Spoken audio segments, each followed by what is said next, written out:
Right. Tamil Nadu అట్టుడికిపోతుంది. దానికి కారణం మనకు తెలిసిందే. ఉదయనిధి స్టాలిన్ ఎవరైతే మాజీ డిప్యూటీ సీఎం ఉన్నారో, డీఎంకే కీలక నేత డిప్యూటీ సీఎం ఉదయనిధి స్టాలిన్, త్రిష విజయన్‌ని ఉద్దేశించి చేసిన వ్యాఖ్యలు తీవ్ర దుమారం రేపుతున్నాయి. వీరేమో డీఎంకే అంటే ఆయన అరెస్ట్ చేసిన నేపథ్యంలో డీఎంకే శ్రేణులు మొత్తం కూడా రోడ్లపైకొచ్చి టీవీకే అధినేత అదేవిధంగా ముఖ్యమంత్రికి వ్యతిరేకంగా ఆందోళనలు చేయటం, నిరసనలు చేయటం, ఆయన దిష్టిబొమ్మ దగ్ధం చేస్తున్నారు.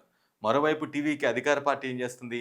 ఉదయనిధి స్టాలిన్ చేసిన వ్యాఖ్యలను తప్పుపడుతూ చాలా సివియర్‌గా కండెమ్ చేస్తూ రోడ్లపైకొచ్చేసి స్టాలిన్‌ని తిట్టడం కావచ్చు, లేదంటే ఆయన దిష్టిబొమ్మ దగ్ధం చేయడం కావచ్చు, ఇవన్నీ కూడా జరుగుతూ ఉన్నాయి. సో, ఓవరాల్‌గా చాలా ఇంపాక్ట్‌ఫుల్‌గా అయితే వ్యవహారం మారింది. మెయిన్ సిటీలు చెన్నై కావచ్చు, తంజావూరు కావచ్చు, అక్కడక్కడ మెయిన్ ప్రాంతాలు ఎక్కడైతే ఉన్నాయో వాటిలలో డీఎంకే శ్రేణులైతే ఆయన అరెస్ట్‌ని కండెమ్ చేస్తూ ఉదయనిధి స్టాలిన్‌ని అరెస్ట్ చేయడం సరికాదు. ఆయన కనీసం నోటితో ఆ మాట కూడా చెప్పలేదు. ఆయన వాటర్ కాంటెక్స్ట్‌లోనే కావేరీ జలాల వివాదం ఆ కాంటెక్స్ట్‌లోనే మాట్లాడారు. ఆయన పేరు కూడా ఎత్తలేదు. కానీ మీరు ఏ విధంగా అరెస్ట్ చేస్తారని పెద్ద ఎత్తున గోల చేసి, ధర్నాలు చేసి చూస్తున్న విజువల్స్ మనం అవి చూస్తున్నవే బ్యాక్‌డ్రాప్‌లో ప్లే అవుతుంది. ఈ తంజావూరులో ఇవన్నీ కూడా తంజావూరు కావచ్చు, చెన్నై కావచ్చు, రకరకాల ప్రాంతాల్లో ఎక్కడైతే డీఎంకే బలంగా ఉందో ఆ ప్రాంతాల్లో పెద్ద ఎత్తున ధర్నాలు, ఆందోళనలు అయితే చేస్తూ ఉన్నారు. అంటే పోలీసులేమో అనుమతి లేదని ఫోర్స్‌ఫుల్‌గా అరెస్ట్ చేసిన పరిస్థితి కూడా కనిపిస్తుంది. అయితే ఇంకొక విషయం ఏంటంటే ఉదయనిధి స్టాలిన్‌కి ఇప్పటికే స్టేషన్ బెయిల్ వచ్చేసింది. అంటే ఆఫ్‌కోర్స్ ఆ మాట అన్నారు. ఎవరో కంప్లెయింట్ ఇచ్చారు. వెంటనే నోటీసులు ఇచ్చి అరెస్ట్ చేశారు.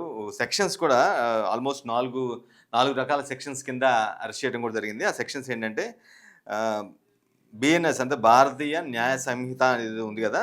61, 79, 192, 96, 196, 296, 351, 352 ఆఫ్ బిఎన్ఎస్ ఈ సెక్షన్ల కింద క కేసులు నమోదు చేయడం జరిగింది. ఇంకోటి section 4 of the Tamil Nadu provision of harassment of women act.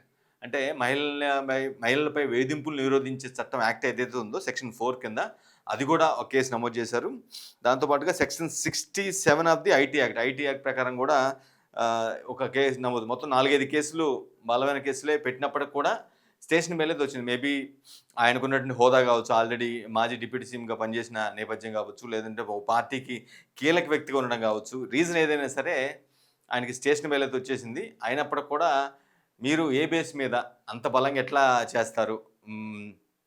కనీసం ఆయన పేరు కూడా త్రిష పేరు ఎత్తకుండానే మీరు ఏ విధంగా అరెస్ట్ చేస్తారనేది పాయింట్. ఆఫ్‌కోర్స్ అక్కడ విజయ్ గురించి మాట్లాడుతున్న మాట వాస్తవం. ఎందుకంటే అది నీటి కాంటెక్స్ట్ కావేరీ జలాల వివాదంలో మనకి అన్యాయం జరుగుతుంది. కర్ణాటక రాష్ట్రానికి వెళ్ళిపోతున్నాయి. అయినా కూడా తమిళనాడు ముఖ్యమంత్రి పట్టించుకోవట్లేదని విజయ్ గురించి చెప్తున్న మాట వాస్తవమే. నో డౌట్ అందులో.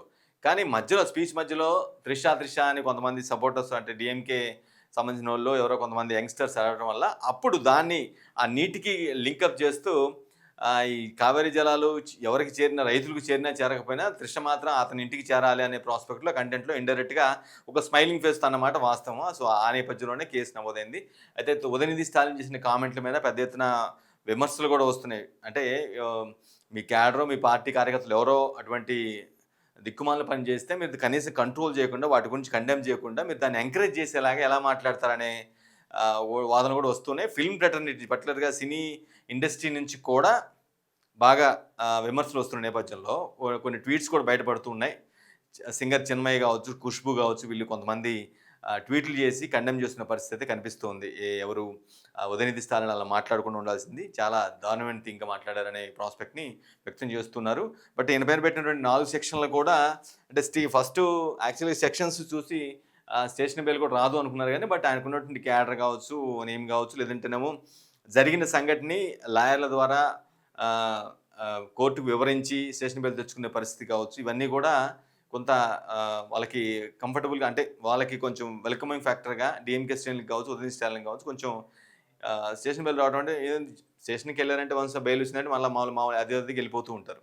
దానికి సంబంధించిన ప్రికాషన్స్ ఏవో కొన్ని చెప్తారు. మీరు ఇక ముందు ఇలా మాట్లాడకూడదని కొన్ని చెప్పేసి పంపించేస్తా ఉంటారు.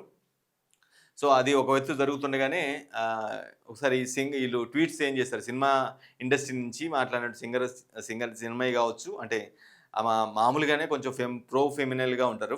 ప్రో ఫీమేల్‌గా ఉంటూ ఉంటారు. ఎక్కువగా మహిళా భావజాలాన్ని ఎక్కువ వ్యక్తపరచడం కావచ్చు, వారికి సపోర్ట్‌గా మద్దతుగా ఉండే ప్రక్రియలో ఉంటూ ఉంటారు. ఆమె గతంలో కూడా చాలా అంశాల్లో మహిళల్ని ఇబ్బంది పెట్టినటువంటి సంఘటనల్లో ఆమె చాలా అంటే చాలా స్ట్రాంగ్‌గా పోరాడిన సందర్భాలు కూడా సింగర్ చిన్మయికుంది. ఆమె ట్వీట్ చేశారు. చూద్దాం ఒకసారి. ఈ సింగర్ చిన్మయి ఆ వివాదానికి సంబంధించి చిన్మయి ఇచ్చిన comment if men in politics could just focus on actual issue instead of dragging women who who have nothing to do with their scheme of things it would be stellar. అంటే నిజమైన మగాళ్ళైతే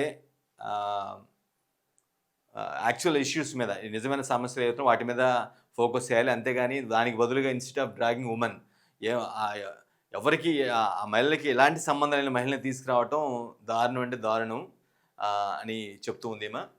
the reason abusive mode is most like DMK's Shivaji Krishnamurthy could speak so vulgarly on political platforms is because he was encouraged to do so. ఇంతకుముందు జరిగినటువంటి DMK చెందినటువంటి ఇంకొక శివాజీ కృష్ణమూర్తి అని ఆయన కూడా రిపీటెడ్గా చాలా ప్లాట్ఫామ్స్ మీద అబ్యూజివ్గా వాళ్ళ మహిళల గురించి చాలా దారుణంగా మాట్లాడేవాడు. Political one is because he was encourage to do. ఆ విధంగా ఎంకరేజ్ చేయబడ్డాడు. నిజంగానే అతను ఎంకరేజ్ చేశారు కాబట్టి అట్లా తయారయ్యాడని చెప్తున్నాడు. Not once but several times till he was expelled. Party నుంచి సస్పెండ్ అయ్యేంత వరకు కూడా చాలా సార్లు ఆ విధంగా మహిళల గురించి చాలా దారుణంగా మాట్లాడాడు డీఎంకేకి చెందినటువంటి Shivaji Krishnamurthy. I didn't understand what the పర్పొర్టెడ్ underlining meaning of what the LOP of Tamil Nadu said someone known to me explained a while అగో.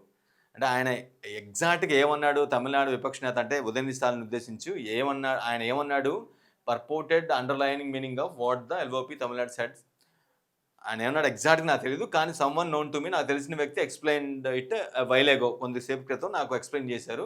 I thought it was about a water connection. ఆయన చెప్పిన తర్వాత నేను జస్ట్ ఏదో ఇదంతా నీటికి సంబంధించిన వివాదం అనుకున్నాను. Turns out most women didn't get it. So అందువల్ల ఏంటంటే ఎక్కువ మహిళలు దాని గురించి పట్టించుకోలేదు, దానికి కనెక్ట్ అవ్వలేదు ఆ డైలాగ్కి అని అంటుంది. It was a bro thing అని తెలిసింది. అంటే తర్వాత తెలిసి ఇది మగాళ్ళు మాట్లాడుకునే ఒక సరదా సంభాషణ మహిళల గురించి అన్న ఆ కైండ్లో నాకు తెలిసిందని అంటుంది. The least he could have done was tell his audience to pipe down are tell them to behave better. కనీసం ఆయన చెప్పదలుచుకుంటే ఆ సమయంలో అట్లీస్ట్ అలా కాదని చెప్పేసి వాళ్ళకి ఆడియన్స్ చెప్పాల్సి ఉంటుంది. వాళ్ళ యాంగ్జైటీని తగ్గించి అలా ఉండకూడదు, అలా ప్రాపర్గా బిహేవ్ చేయండి అని చెప్తే బాగుండేది అని చెప్తుంది. But he went ahead to say something far worse. కానీ అలా చేయకుండా అంతకంటే దారుణమైన మాట మాట్లాడాడు అని చెప్తుంది. It is of course very easy for anyone in this ecosystem to say if you applied a crass meaning. ఇది క్రాస్ మీనింగ్ అంటే ఒక దురుసు మాట, లేదంటే రఫ్ వర్డ్, లేదంటేనో కరుకైన వర్డ్. ఇది ఈ ఈకో సిస్టంలో ఈ విధంగా తయారైపోయింది, ఈ విధంగా కామన్ అయిపోయింది అని చెప్తూ ఉంది. It is our fault that our thinking is cross. ఇది మన తప్పు, మన ఆలోచన విధానమే కరుగ్గా మోటుగా ఉంది అని చెప్తుంది. But I'm old enough to remember how the very same ecosystem use to refer speak about the late honourable CM Jayalalithaa. ఇది నాకు గతంలో ఎలా ఉండేది, ఆమె గురించి మాట్లాడితే ఎలా ఉండేది ఈకో సిస్టమ్, అప్పుడు ఎలాంటి పర్యావసనం, ఎలాంటి పరిస్థితులు ఉండే విషయం కూడా ఆమె గుర్తు చేసుకుంటుంది. The old generation profanity was normalised enough. Reels are now making the rounds on same collected speeches of senior politicians from the past. But someone in the younger generations is expected to be better, not profanely worse. అంటే ఈ politicians మాటలు ఇవన్నీ కూడా కాసేపట్లోనే ఇవన్నీ viral అవుతున్నాయి. ఆ విషయాన్ని మర్చిపోవద్దు. గతంలో ది ఓల్డ్ జనరేషన్స్ ప్రొఫానిటీ అంటే అసభ్య పదజాలం. గతంలో ఉండే మనకంటే ముందు తరం వాళ్ళు మాట్లాడే అసభ్యతరం వాజ్ నార్మలైజ్డ్. అంటే సింపుల్గా అంటే అంత దారుణమైన పరిస్థితి లేదు, మారిపోయింది, నార్మలైజ్ అయిపోయింది. కానీ ఇప్పటికీ కూడా రీల్స్ ద్వారా enough reels are now making the rounds on some collected speeches of senior politicians from the past. ఇప్పటికీ వాళ్ళు మాట్లాడిన గతంలో ఎవరైతే పొలిటీషియన్ గతంలో అడ్డగోలుగా మాట్లాడారో అవి రీల్స్లో ఇప్పటికి కూడా మనకు కనిపిస్తున్నాయి. ఈ విషయాన్ని గుర్తు చేస్తుంది. విత్ డిసప్పాయింట్మెంట్, చాలా నిరాశ నిస్పృహతో చాలా బాధతో పెడుతున్నట్టుగా చెప్పింది. సింగర్ చిన్మయి తర్వాత ఖుష్బు కూడా ట్వీట్ చేశారు.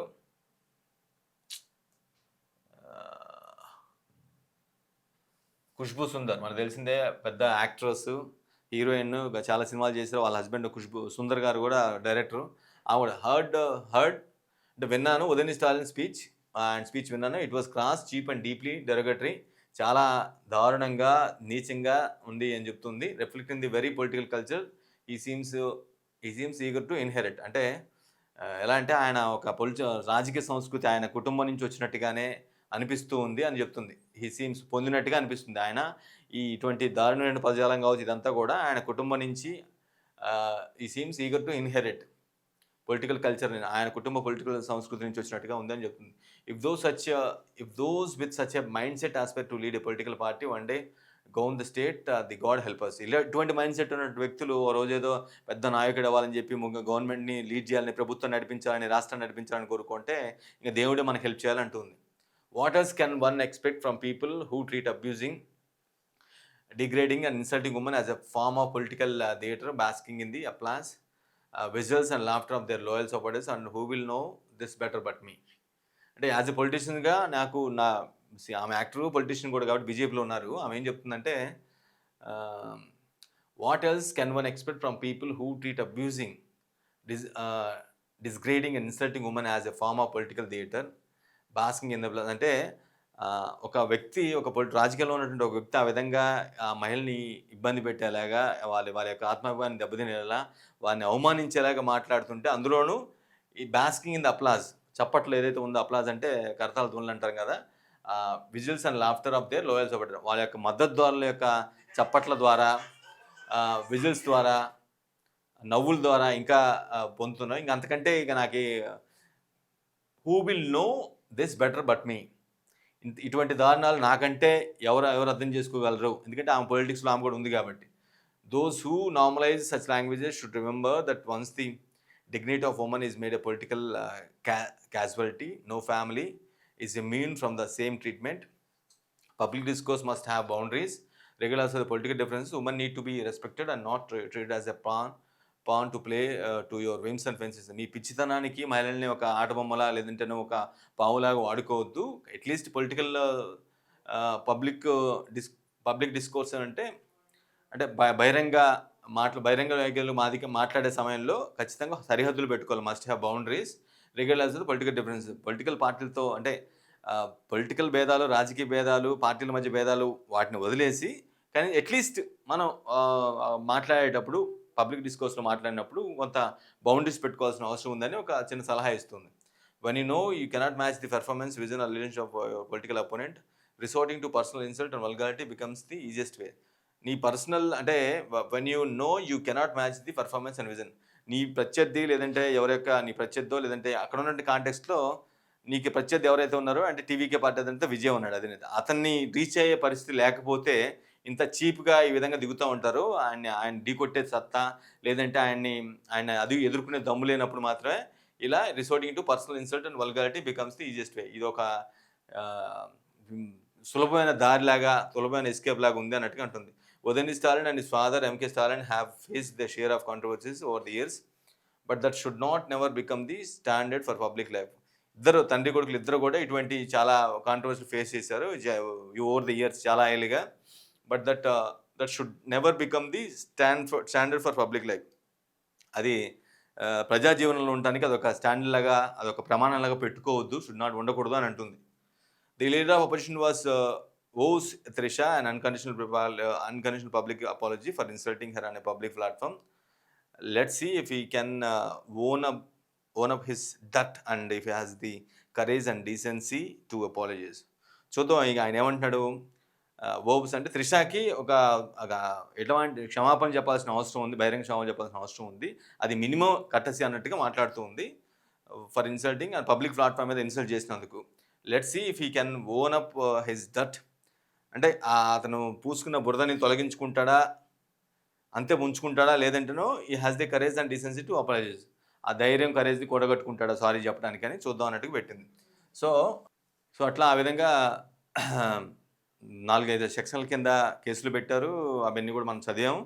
At the same time film fraternity నుంచి పెద్ద ఎత్తున విమర్శలు కూడా వస్తూ ఉన్నాయి. కనీసం అంత సారీ చెప్తే బాగుంటుంది, అడ్డగోలుగా మాట్లాడేది సరికాదు కదా, నువ్వు ఎంచుకున్న సబ్జెక్ట్ ఏంటి, నువ్వు మాట్లాడుతుంది ఏంటి, నీ కాంటెక్స్ట్ ఏంటి, నువ్వు దేనికోసం వెళ్ళావు, కానీ దేని గురించి మాట్లాడావు అని బాగా క్వశ్చన్ చేస్తున్న పరిస్థితి కనిపిస్తుంది. బట్ డిఎంకే మాత్రం ఆయన పేరు కూడా ఎత్తలేదు. ఆయన మామూలుగానే పొలిటికల్గా విమర్శించారు, విజయ్ని విమర్శించారు, త్రిష పేరు కూడా చెప్పలేదు. నీళ్ళ గురించే ఆయన మాట్లాడాడనే ప్రాస్పెక్ట్ని వాళ్ళు డిఫెండ్ చేసిన ప్రయత్నం చేస్తున్నారు. బట్ అల్టిమేట్గా అది వాంటెడ్గా తెలిసి అవమానించినట్టుగానే స్పష్టంగా అర్థమవుతుంది. ఎందుకంటే ఆయన మాట్లాడే ఆ సమయంలో ఆ కాంటెక్స్ట్ కానీ లేదంటే ఆయన పెట్టిన ఎక్స్ప్రెషన్స్ కావచ్చు, ఆ నవ్వులు కావచ్చు, ఇవన్నీ కూడా ఖచ్చితంగా వాళ్ళ గురించి మాట్లాడింది అన్నట్టుగా అర్థమవుతుంది. సో మరి చూద్దాం, మరి దీనికి రియలైజ్ అవుతాడా మళ్ళీ. అంటే విచిత్రం ఏంటంటే పోలీసులు సమక్షంలో ఉన్నప్పుడు కూడా నేను మాట్లాడిన తప్పేం కాదు, నేను అన్న మాటలు కట్టుబడి ఉన్నాను, నేను త్రిష గురించి మాట్లాడలేదన్న విషయం కూడా చెప్తున్నాడు. బట్ మేబీ ఈ స్టేషన్ బెల్ వచ్చిన తర్వాత, ఇంటికి వచ్చిన తర్వాత పార్టీ కార్యకర్తలతో, నేతలతో మాట్లాడుకొని మళ్ళీ ఏదైనా రిలీజ్ అయ్యి ఏదైనా అపాలజీ చెప్తాడా, లేదంటేనేమో అంతే ఉంటాడనేది చూడాల్సింది.